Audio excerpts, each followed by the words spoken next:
தமிழோ உங்கள் தமிழ் நேஷன் நியூஸின் மிக விரைவில். இலங்கை மனித உரிமைகள் ஆணைக்குழுவின் தவிசாளர் முன்னாள் உயர்நீதிமன்ற நீதிபதி LDP தெஹிதனிய மற்றும் ஆணையாளர் பணிப்பாளர்கள் அம்பாறை மாவட்டம் கல்முனை பகுதிக்கு இன்று விஜயம் ஒன்றினை மேற்கொண்டிருந்தனர். அத்துடன் கல்முனை பகுதியில் அமைந்துள்ள தனியார் விருந்தினர் விடுதியில் வைத்து சிவில் அமைப்பின் உறுப்பினர்களுடன் கலந்துரையாடலிலும் ஈடுபட்டமை குறிப்பிடத்தக்கது. கல்முனை மனித உரிமைகள் ஆணைக்குழுவின் பிராந்திய இணைப்பாளர் அப்துல் அசீஸ் நெறிப்படுத்தலில் குழு கலந்துரையாடல் இடம்பெற்றதுடன் சிவில் பிரதிநிதிகளுடனான கலந்துரையாடலின் போது தற்போதைய சூழலில் சிவில் அமைப்புகள் செயற்படுவதால் ஏற்படும் சவால்கள், அண்மையில் நடந்து கொண்டிருக்கும் மனித உரிமை மீறல்கள் பற்றியும் மனித உரிமைகள் ஆணைக்குழுவுடன் இணைந்து செயற்படுவதற்கான பொறிமுறைகள் பற்றியும் இதன்போது கலந்துரையாடப்பட்டது. அத்துடன் வலிந்து காணாமல் போன உறவினர்கள் கலந்து கொண்டு ஆணைக்குழுவிடம் கோரிக்கைகளை முன்வைத்தனர். இக்குடும்ப உறுப்பினர்கள் எதிர்நோக்குகின்ற பாதுகாப்பு பிரச்சினைகள், சட்ட ரீதியாக உள்ள உரிமைகள் பற்றியும் இதனை பிரயோகிக்கின்ற போது ஏற்படுகின்ற சவால்கள் பற்றியும் கருத்துக்கள் முன்வைக்கப்பட்டது. மேலும் அம்பாறை மாவட்டத்தில் கரும்பு விவசாயிகளின் உணவு பாதுகாப்பு மற்றும் காணி உரிமை சம்பந்தமாகவும் நுரைச்சோலையில் நிர்மாணிக்கப்பட்டுள்ள சுனாமி வீடமைப்பு திட்டம் மக்களிடம் 20 வருடங்களுக்கு மேலாக கையளிக்கப்படாமை பற்றியும் கலந்துரையாடப்பட்டது.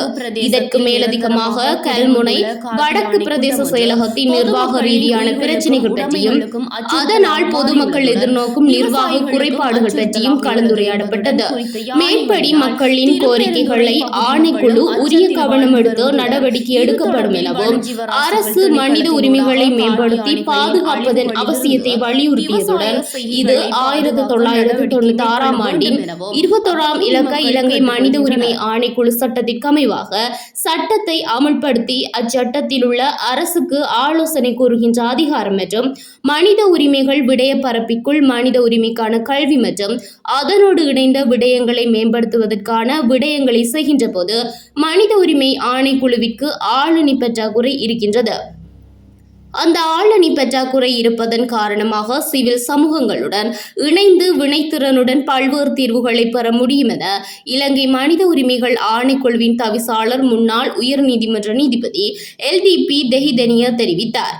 இலங்கை மனித உரிமைகள் ஆணைக்குழுவின் ஆணையாளர் பேராசிரியர் தையமுத்து தனராஜ் தனது கருத்தில் குறிப்பிட்டதாவது, மனித உரிமைகள் என்பது 30 உறுப்புரைகளை கொண்டது. ஐக்கிய நாடுகள் சபையினால் அங்கீகரிக்கப்பட்டிருந்தாலும் அந்த ஒவ்வொரு உரிமைகள் விடயத்திலும் நாங்கள் கண்ணும் கருத்துமாக இருக்க வேண்டும். பாடசாலை மாணவர்களின் கல்வி திட்டத்தில் மாற்றம் கொண்டு வந்து மனித உரிமை கல்வியினை உட்புகுத்த வேண்டும். எதிர்காலத்தில் இத்திட்டத்தை மேற்கொள்ள மனித உரிமை ஆணைக்குழு நடவடிக்கை எடுக்கும் என்றார். இலங்கை மனித உரிமை ஆணைக்குழுவின் ஆணையாளர் சட்டத்தரணி நிமால்ஜி பொஞ்சிகேவா தனது கருத்தில் தெரிவித்ததாவது, சிவில் மக்கள் எதிர்நோக்குகின்ற பிரச்சனைகளை ஆணைக்குழுவானது தீர்த்து வைக்கின்ற முயற்சியில் ஈடுபட்டுள்ளதாகவும் சிவில் மக்களை பலப்படுத்துகின்ற செயற்பாட்டில் ஆணைக்குழு ஈடுபட்டு வருவதாகவும், குறிப்பாக போலீசார், அரசு நிறைவேற்று உத்தியோகத்தர்கள் ஆகியோர் மனித உரிமைகள் மீறுகின்ற போது உடனடியாக அது தொடர்பில் அறிவிக்கும்படி கேட்டுக்கொண்டார். மேலும் இக்கலந்துரையாடலில் பாதுகாப்பு பிரச்சினை, காணி பிரச்சினை, சிவில் அமைப்புகள் எதிர்நோக்கும் சவால்கள், போலீஸ் நிலையங்களில் இடம்பெறும் அநீதிகள், சிறுவர் பெண்கள் தொடர்பான பிரச்சனைகள், நிகழ்நிலை சட்டம் தொடர்பிலான பிரச்சனைகள், ஊடகவியலாளர்கள் எதிர்கொள்கின்ற பிரச்சனைகள், தொழில்நுட்ப சமூக ஊடகங்கள் வாயிலான இடம்பெறுகின்ற வன்முறைகள், மீனவர்கள் எதிர்நோக்கும் பிரச்சனைகள், காணி எல்லை பிரச்சனைகள் ஆராயப்பட்டன.